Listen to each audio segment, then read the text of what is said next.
Okay, so this work is on the adaptive gradient methods with local guarantees. I'm Joe, and this is joint work with Wenhan, Sanjeev, and Elad.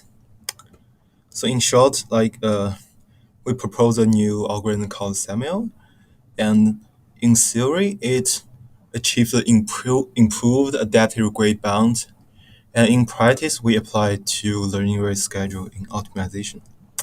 Okay, so let's go on. So we consider the online convex optimization problem. Okay, so we probably contain more contents in the text than the talk, so I will skip much of them. So the base setting is at each round T, the player makes a decision and the nature of the theory chose a loss function, and the goal is to minimize the grade. That's the loss suffered by the player minus the loss of the best fixed action in all the comparator in hindsight. However, this regret metric is defined for the whole interval 1 to t, and in changing environments, it may make more sense to consider it locally. So we have an alternate metric called adaptive grade, which has an additional variable I, which denotes the length of the any subinterval, and the adaptive grade is defined to be like the the worst interval with length I, the grade of that interval. Okay. So however, we have a gap between these grade bounds in different settings. So for general grade, we know currently the optimal method is adequate, theoretically, which achieves a full matrix second order grade bound.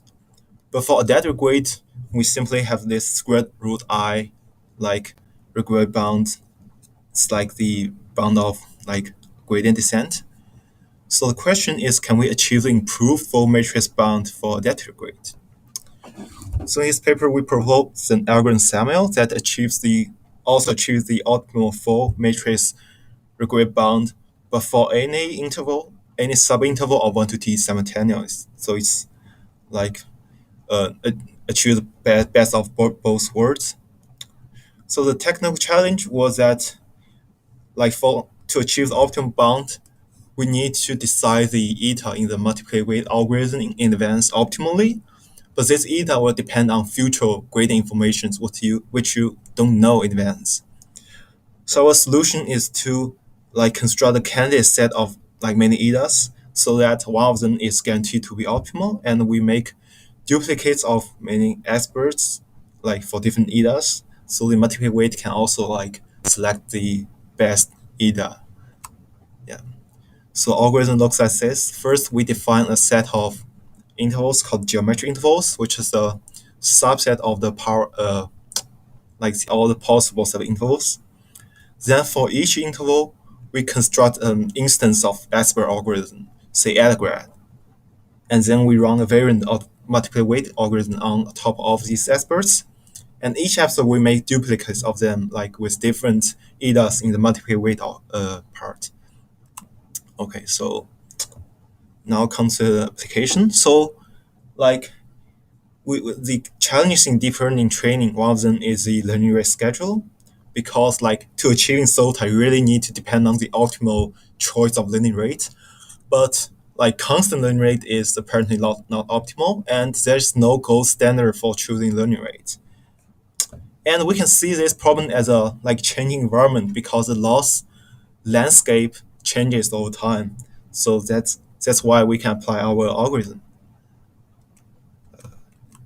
Yeah. So why our algorithm is useful? Because the landscape is changing and it's complicated, and different stages of optimization requires different learning rates. So we choose optimal optimization algorithm, say AdGrad, and we choose a set of learning rate schedules, and then we treat these expert algorithms as experts, and we feed them into our algorithm Samuel.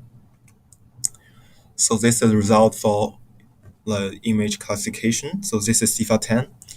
So the figure on top is the results for the brute force like uh, linear rate schedulers, and the bottom is like the performance of our algorithm, and you can see that our algorithm nearly matches the best of the all the possible brute force linear schedules, so it's near optimal.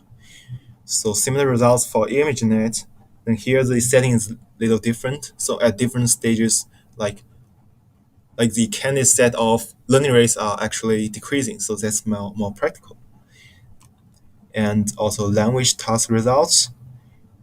So in the end, we have also shown the stability of our algorithm. That's like the hyperparameter tuning doesn't really matter in our algorithm. So it's very stable and robust and doesn't need like much of tuning. So conclusion is we developed a method called Semele that can, like in practice, automatically select learning rate on the fly. And it is stable and it's accessible and robust. Okay, thank you.